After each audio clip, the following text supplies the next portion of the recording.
तो आज हम लोग लेने वाले हैं न्यू इकोनॉमिक पॉलिसी का लिबरलाइजेशन। आपको बताऊंगा कि न्यू इकोनॉमिक पॉलिसी क्या है, उसके बाद इसका जो सबसे पहला जो पार्ट है लिबरलाइजेशन, उसको आज हम लोग लेंगे। देन आने वाले लेक्चर्स के अंदर आपको बाकी के जो इसके पार्ट्स है वो भी आपको मिल जाएंगे।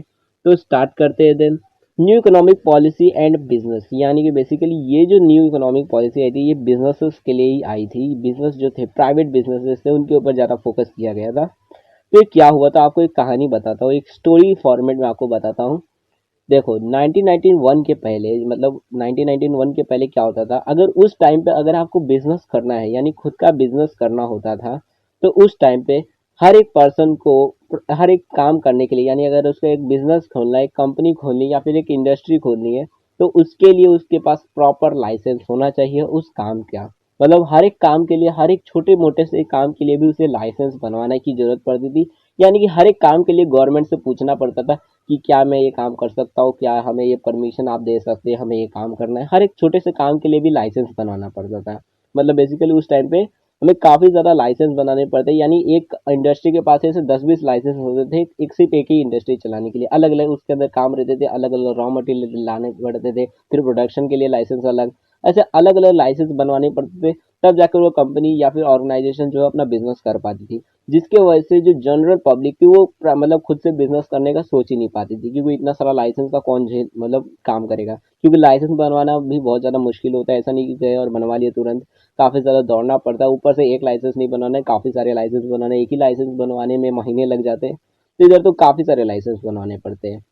तो उस टाइम पे ऐसा कुछ होता था कि एक कंपनी अगर किसी को मतलब एक ऑर्गेनाइजेशन खोले, यानी कोई किसी को बिजनेस करना है, तो उसके लिए काफ़ी सारे लाइसेंस बनाने पड़ते थे, जिसकी वजह से लोग जो है वो बिजनेस करने में उतना इंटरेस्टेड नहीं रहते थे। तो उस टाइम पे क्या होता था, उस टाइम पे सिर्फ और सिर्फ गवर्नमेंट कंपनीज ही होती थी, यानी कि 99% गवर्नमेंट कंपनीज ही होती थी उस टाइम पे। अब उस टाइम पे जितने भी ऑर्गेनाइजेशन थे, यानी कपड़ा बनाने से लेकर हर एक काम, मतलब रेलवे, एयरपोर्ट, सारे काम जितने भी है वो सब के सब गवर्नमेंट कंपनीज ही करती थी, हर एक काम। ठीक है। अब उस टाइम पे क्या होता था, गवर्नमेंट चलाती थी। अब आपको मालूम ही होगा गवर्नमेंट कंपनीज जो होती है उसके अंदर जो एम्प्लॉयज होते हैं वो किस तरह से होते हैं। आपको मालूम है वो लोग कामचोर होते हैं, पूरी तरह से काम नहीं करते, उतना मेहनत नहीं करते, क्योंकि उन्हें मालूम है हमें काम से तो निकालेंगे नहीं, क्योंकि हमारा जो है वो सरकारी नौकरी है, फिक्स मतलब है, काम तो छूटने वाला है नहीं। ऊपर से महीने भर में आप हर महीने जो हमें फिक्स सैलरी मिलेगी ही, क्यों कम काम करेंगे तब भी उतनी सैलरी मिलने वाली है, और ज़्यादा काम करेंगे तब भी उतनी सैलरी मिलने वाली है। तो क्यों ज़्यादा मेहनत करना है, कम ही मेहनत करते हैं। इसके वजह से क्या हुआ, लोग जो है, मतलब देखो गवर्नमेंट कंपनी जो है उसके अंदर क्या हुआ, जो चीज़ 10 रुपये में 5 बननी चाहिए थी, मान लो 10 रुपये में 50 रुपये का प्रोडक्ट बनना चाहिए था, तो उन लोग 10 रुपये में 5 रुपये का प्रोडक्ट बना रहे थे। तो वो जो गवर्नमेंट कंपनीज थी और वो जो गवर्नमेंट ऑर्गेनाइजेशंस थे, वो उसकी वजह से काफ़ी ज़्यादा जो हमारी कंट्री की इकोनॉमी है वो लॉस में जाने लगी। और हमारा जो कंट्री है मतलब काफ़ी ज़्यादा कर्जे में चला गया, डूबने लग गया, उसकी इकोनॉमी काफ़ी ज़्यादा डाउन हो गई। अब क्या हुआ, हमारी जो गवर्नमेंट थी उसने बहुत सोचा, और उसने सोचा कि अब तो कुछ करना पड़ेगा। और इसलिए गवर्नमेंट कंपनी, हमारी जो गवर्नमेंट है, उन्होंने इंट्रोड्यूस किया न्यू इकोनॉमिक पॉलिसी टू मतलब 24 जुलाई को 1991 में, जो था LPG. LPG policy I. Basically not ये गैस है, एलपीजी गैस नहीं, ये लिबरलाइजेशन, प्राइवेटाइजेशन और ग्लोबलाइजेशन है। ठीक है। तो इस इकोनॉमिक पॉलिसी को इंट्रोड्यूस किया गया, बताया गया कि अब हम जो है, हमारी जो कंट्री है वो इस इकोनॉमिक पॉलिसी को फॉलो करेगी। और इस इकोनॉमिक पॉलिसी का हिसाब से अब सिर्फ गवर्नमेंट कंपनीज बिजनेस नहीं करेगी, अब प्राइवेट लोग भी अपना बिजनेस कर सकते हैं। और अब आपको किसी भी तरह से लाइसेंस बनाने की उतनी जरूरत नहीं है, आपको बस कुछ गिने चुने बिजनेसेस है उन्हीं में लाइसेंस बनाने की जरूरत पड़ेगी। अब मान लो अगर आप चाहते हो कि मेरे को मिसाइल बनाना है, तो उसके लिए तो मतलब हथियार बनाना है, तो उसके लिए तो आपको परमिशन ही नहीं मिलेगी। तो ऐसे काफ़ी सारे बिजनेसेस रहते हैं जिसके लिए आपको परमिशन काफ़ी ज़्यादा ग्रांटेड होनी चाहिए। लेकिन कुछ ऐसे बिजनेस होंगे, अब जैसे कपड़ा बनाने के लिए, तो कपड़ा बनाने के लिए किस चीज़ की लाइसेंस की जरूरत होगी। तो अब क्या हुआ, अब आपको लाइसेंस की जरूरत नहीं पड़ गई। अब हम ग्लोबलाइजेशन भी चालू हो गया, यानी कि अब हम बाहर देश से भी मतलब रहने लगे। उससे पहले 1991 के पहले क्या होता था, हम ग्लोबलाइज नहीं थे, यानी बाहर देश से कोई मतलब नहीं रखते थे, बाहर देश से कोई प्रोडक्ट नहीं खरीदते थे, ना ही बाहर देश में उतना प्रोडक्ट बेचते थे। ठीक है। तो ग्लोबलाइजेशन भी उतना नहीं था, लेकिन बाद में ग्लोबलाइजेशन भी हमने ला दिया न्यू इकोनॉमिक पॉलिसी के अंदर। फिर प्राइवेटाइजेशन मीन्स कि अब प्राइवेट बिजनेसेस भी ऑन हो गई। लिबरलाइजेशन यानी आज़ादी मिल गई हमें, अब किसी भी तरह से ऐसे बंदिश नहीं थी कि आप ये बिजनेस को नहीं कर सकते, वो बिजनेस को नहीं कर सकते, आप सब बिजनेसेस को कर पाओगे अब। ठीक है। अब सबसे पहले आपको ये तो समझ आ गया होगा कि अब इकोनॉमिक पॉलिसी आखिर थी क्या। अब लिबरलाइजेशन क्या है इसको अब डिटेल में समझते हैं। तो देखो, देन देख लेते हैं। Government of India adopted a policy of liberalisation will facing a severe crisis, यानी कि काफ़ी सारे प्रॉब्लम्स हुई, काफ़ी सारी डिफिकल्टीज हुई, क्योंकि हमारी इकोनॉमिक डाउन हो गई थी, क्योंकि गवर्नमेंट कंपनीज खाली थी और गवर्नमेंट एम्प्लॉयज उतने अच्छे से काम ही नहीं कर रहे थे। हम जो है लोन, हमारा जो कर्जा काफ़ी बढ़ गया था, हमारी इकोनॉमी जो है वो एकदम डाउन हो गई थी, हम घाटे में चले गए थे। इसकी वजह से हमें ये नई पॉलिसी लानी पड़ी। Liberalization refers to the process of eliminating unnecessary control and restriction for smooth functioning of business। यानी कि इसके अंदर क्या हुआ, अब हमने लोगों को आज़ादी दे दी। पहले क्या था कि आपको अगर छोटा सा भी काम करना है, यानी कि अगर आपको प्रोडक्ट भी बेचना है तो उसके लिए भी आपको लाइसेंस की जरूरत है। लेकिन हमने क्या किया, अब जितने भी अननेसेसरी कंट्रोल्स थे, पहले के टाइम पे क्या होता था, गवर्नमेंट चाहती थी कि सब जितने भी लोग हैं वो सारी चीज़ें हमसे पूछ के करें, यानी कोई भी चीज़ ऐसी ना हो कि हमसे पूछे बिना कुछ कर ले। यानी कि पत्ता भी हिलाना है तो हमसे पूछे फिर पत्ता हिलेगा, ठीक है। लेकिन अब क्या हुआ, जब इनको समझ आ गया कि अब तो काम नहीं चलेगा, तो इन्होंने क्या किया, अब जितने भी अननेसेसरी कंट्रोल्स थे, यानी कि छोटे छोटे काम के लिए भी पूछना पड़ रहा था, तो वो सारी चीज़ों को, रिस्ट्रिक्शन को हटा दिया और कुछ चीज़ों को ही छोड़ दिया। यानी कि जो इंपॉर्टेंट चीज़ें थी, अब मान लो किसी को दवाइयाँ बनानी है तो उसके लिए मतलब रिस्ट्रिक्शन लगा दी कि छोटे मोटे जो मतलब जो छोटे मोटे काम होंगे उसके अंदर कोई रिस्ट्रिक्शन नहीं, आप चाहो तो करवा सकते हो, हमसे पूछने की जरूरत नहीं है कि हमें क्या ये काम कर सकते हो। जैसे आप कपड़े बनाने, जूते बनाने, तो उसके लिए फिर किस चीज़ की जरूरत है रिस्ट्रिक्शन की, मतलब कोई भी रिस्ट्रिक्शन नहीं रहेगा वहाँ पर, कोई भी कंट्रोल नहीं रहेगा गवर्नमेंट का, आप चाहो तो कर सकते हो इजीली, कोई आपको पूरी तरह से फ्रीडम मिल जाती है, लिबरलाइज हो जाते हो आप, देखिए आज़ादी मिलती है आपको अब कि आप जो चाहो वो बिजनेस कर सकते हो, जिस तरह से चाहो वो कर सकते हो। अब हम उसमें आपको कोई भी इंटरफेरेंस नहीं करेंगे, कोई रिस्ट्रिक्शन नहीं, आपको पूरी तरह से आज़ादी मिल चुकी है। तो इसकी वजह से क्या हुआ, अब जो बाहर देश से जो बिजनेसेस थे वो भी इंडिया के अंदर आने लगे, और इसकी वजह से हमारा जो इकोनॉमी है वो काफ़ी ज़्यादा अप होने लगा, ऊपर जाने लगा, ठीक है। तो टोटल इसी को हम लिबरलाइजेशन कहते हैं, जिसकी वजह से क्या हुआ, बेसिकली इसका मतलब यही है कि जितने भी कंट्रोल्स थे, यानी कि जितने भी लाइसेंस लगते थे, जितने भी फॉर्मेलिटीज थी गवर्नमेंट की कि हर एक चीज़ जाकर गवर्नमेंट से पूछना पड़ता था, उसका रिस्ट्रिक्शन हटा दिया गया है, ठीक है। अब इसके कुछ फीचर्स भी है वो भी देख लेते हैं। तो वो देखो, इंडियन इकोनॉमिक लिबरलाइजेशन इनकी जो मतलब इस लिबरलाइजेशन पॉलिसी के अंदर आती है। जैसे अबलाइजिंग इंडस्ट्रियल लाइसेंसिंग सिस्टम, यानी कि अगर आपको किसी भी तरह का बिजनेस खोलना था तो उसके लिए पहले लाइसेंस लगता था 1991 के पहले, यानी कि उससे पहले कभी भी, यानी 1950 1960 कभी भी, ठीक है। तो उस टाइम पे लाइसेंस लगता था, लेकिन अब लाइसेंस नहीं लगेगा, मतलब कुछ केसेस में। यानी कि देखो, 6 इंडस्ट्रीज है जिसको छोड़कर बाकी के जो इंडस्ट्रीज है, बाकी जितने भी इंडस्ट्रीज है उन सब में भी लाइसेंस की, किसी भी तरह के लाइसेंस की जरूरत नहीं है, लेकिन 6 इंडस्ट्रीज है उसके अंदर लाइसेंस लगेगा अगर आप वो बिजनेस को करना चाहते हो। वो 6 कौन सी इंडस्ट्री, अगर वो जानना है तो कमेंट करके पूछ सकते हो, ठीक है।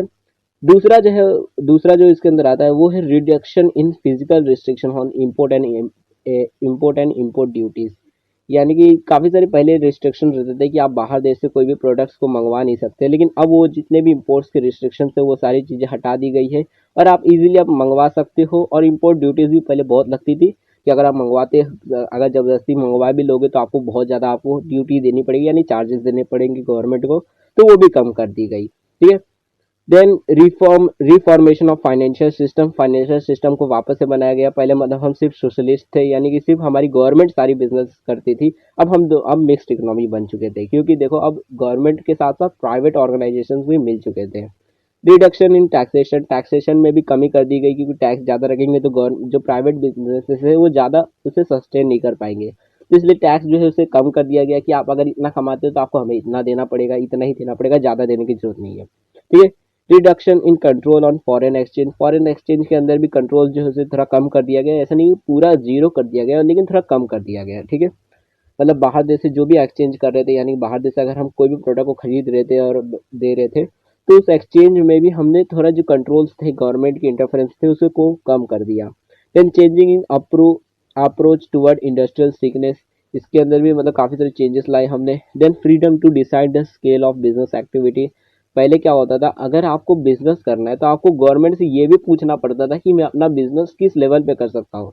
यानी कि वो गवर्नमेंट बोलती है कि आप अगर बिजनेस अपना खोलना चाहते हैं तो आपको बड़ी सी कंपनी ही खोलनी पड़ेगी, आप ऐसा नहीं कि दो मतलब दुकान, मतलब 2 रूम का छोटा सा एक दुकान खोल सकते हो, आपको खोलना है तो बड़ा खोलो वरना मत खोलो। ऐसा पहले होता था, यानी कि गवर्नमेंट ही बता देती है आपका बिजनेस बड़ा होगा या छोटा होगा। अगर गवर्नमेंट बोलती है कि बड़ा खोलना है तो बड़ा ही खोलना पड़ेगा, और गवर्नमेंट बोलती है छोटा खोलना है तो छोटा ही खोलना पड़ेगा। लेकिन क्योंकि अब यहाँ पर लिबरलाइजेशन आ गया कि आपको आज़ादी आ गई, तो इसकी वजह से अब आप फ्रीडम है आपको कि आप जैसा चाहे वैसा स्केल में अपने बिजनेस को रख सकते हो। आपके ऊपर है, आप डिसाइड करो कि आपको कि अपने बिजनेस को कौन से स्केल पे रखना है, यानी बड़े स्केल पे आपको बिजनेस करना है या छोटे स्केल पे, आप अपने हिसाब से आप डिसाइड कर सकते हो। तो ये भी एक फ्रीडम मिल गया।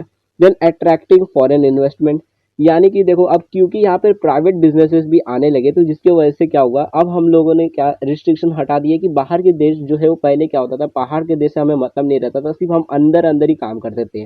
लेकिन अब हमने क्या किया, अब हमने आज़ादी दे दी, अब बाहर वाले भी जो है वो हमारे कंट्री के अंदर इन्वेस्ट कर सकते हैं किसी भी बिजनेस फॉर्म के अंदर, या फिर हमारे बिजनेस में पैसे लगा सकते हैं। ठीक है, तो ये भी हमने इसकी भी आज़ादी दे दी। Then freedom in fixing price of goods and services.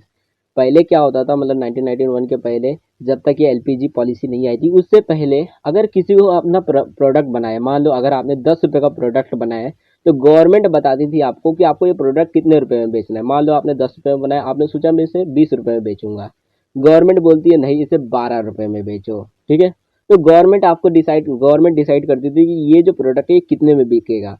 लेकिन अब क्या है, अब आपके ऊपर है, आप चाहो जितना में उसे बेच सकते हो। यानी कि अगर आपको लगता है कि ये प्रोडक्ट अच्छा है तो आप महंगे में बेचो, और खराब है तो सस्ते में बेच दो, आपकी मर्जी, आप जितने में चाहो उतने में बेच सकते हो। तो अब प्राइस जो है गुड्स एंड सर्विसेज का, उसको आप फ्रीडम है, आप जिस तरह से उसे डिसाइड कर सकते हो। Opening of basic telecommunication sector, इसकी भी मतलब शुरुआत हो गई। ये सारी चीज़ें हमने स्टार्ट कर दी है, ये सारी चीज़ें आई थैंक्स टू व्हाट, लिबरलाइजेशन। ठीक है, ये सारी चीज़ें लिबरलाइजेशन के इंक्लूडेड हैं, और आई होप आपको सारी चीज़ें समझ भी आ गई होगी। Liberalisation help in achieving a high growth rate, liberalisation की वजह से हमें काफ़ी ज़्यादा ग्रोथ रेट भी मिला, क्योंकि देखो गवर्नमेंट कंपनीज क्या होती है, गवर्नमेंट कंपनी सिर्फ काम चलाऊ होती है, आपको मालूम भी होगा, आपको इतना आइडिया होगा कि गवर्नमेंट जो होती है वो उसके जो एम्प्लॉयज होते हैं वो सिर्फ मतलब उनको तो लास्ट में जो महीने में जो उसको पगार मिलने वाली है उससे मतलब होता है, आज थोड़ा कम भी मेहनत करेगा चलेगा। लेकिन प्राइवेट वाले क्या होता है, क्योंकि वो जितना मेहनत करेंगे, अब मान लो अगर आपने दुकान खोली है, तो अगर आप जितना ज़्यादा प्रोडक्ट बेचोगे, जितना ज़्यादा प्रोडक्ट बनाओगे, उतना ज़्यादा आपका कमाई होगा, और उतना जितना कमाई होगा उतना ज़्यादा आपको पैसे भी मिलेंगे। मान लो अगर आपके पास, आपने कपड़े की दुकान खोली है, तो अगर आप जितना ज़्यादा कपड़े बेचोगे उतनी ज़्यादा आपकी कमाई होगी। वहीं पे अगर हम मतलब गवर्नमेंट कंपनी की बात करें, तो वहाँ पे ऐसा नहीं होता, अगर आप ज़्यादा भी बेचते हो तभी आपको महीने का उतना ही पगार मिलने वाला है। तो इसकी वजह से वहाँ पे उतना मोटिवेशन नहीं मिलता ज़्यादा मेहनत करने के लिए, लेकिन यहाँ पे ओपन मोटिवेशन मिलता है, जिसकी वजह से लोग ज़्यादा मेहनत करते हैं, और जिसकी वजह से ज़्यादा हमारा जीडीपी भी हो जाता है। क्योंकि देखो जितना प्रोडक्ट्स बनेंगे उतने ज़्यादा बिकेंगे। अब मान लो पहले बनते थे 5 प्रोडक्ट तो 50 रुपये कमाई होती थी, अब बन रहे 10 प्रोडक्ट तो 10 रुपये कमाई होगी। तो जितना ज़्यादा प्रोडक्ट बनेगा उतना ज़्यादा हमारा कमाई भी बनेगा। तो इसके वजह से क्या हुआ, हमारा ग्रोथ रेट काफ़ी बढ़ने लगा, यानी हमारा जो ग्रोथ है वो काफ़ी ज़्यादा बढ़ने लगा जल्दी जल्दी। ठीक है, easy availability of goods at competitive rates, यानी कि बेसिकली काफ़ी ज़्यादा अच्छे अच्छे दामों में प्रोडक्ट्स जो है वो अवेलेबल होने लगे लोगों को। हाई फॉरेन एक्सचेंज रिजर्व, और बाहर के देश से भी, क्योंकि हम एक्सचेंज कर रहे थे, बाहर के लोग जो है हमारे कंट्री में मतलब पैसे लगा रहे थे, मतलब मान लो अमेरिका से कोई लगा रहा था तो वो तो डॉलर में लग रहा था, तो हमारे पास बाहर के देश की भी करेंसीज आ रही थी, वो भी हमारे पास रिजर्व हो रहे थे, पैसे आ रहे थे बाहर कंट्रीज के। स्ट्रॉन्ग रुपीज, मतलब हमारा जो पैसा है वो भी स्ट्रॉन्ग हो रहा था। Then and good industrial relation, और गुड इंडस्ट्रियल रिलेशन भी बढ़ रहा था, क्योंकि गवर्नमेंट जो इंडस्ट्रीज को सपोर्ट कर रही थी। तो इससे काफ़ी सारे हमें बेनिफिट्स मिल रहे थे लिबरलाइजेशन के आने के बाद। ठीक है, आई होप आपको सारी चीज़ें समझ आ गई होगी। अगर समझ आ गई है, और तो हमारा नेक्स्ट टॉपिक होने वाला है प्राइवेटाइजेशन के बारे में, कि ये प्राइवेटाइजेशन क्या होता है। न्यू इकोनॉमिक पॉलिसी तो आपको समझ आई हो गई होगी। अगर आपको ये वाली वीडियो देखनी है तो ये लेफ्ट वाली प्लेलिस्ट को क्लिक करके इसके अंदर बाकी की वीडियोस भी है, सारी वीडियोस को देख लो।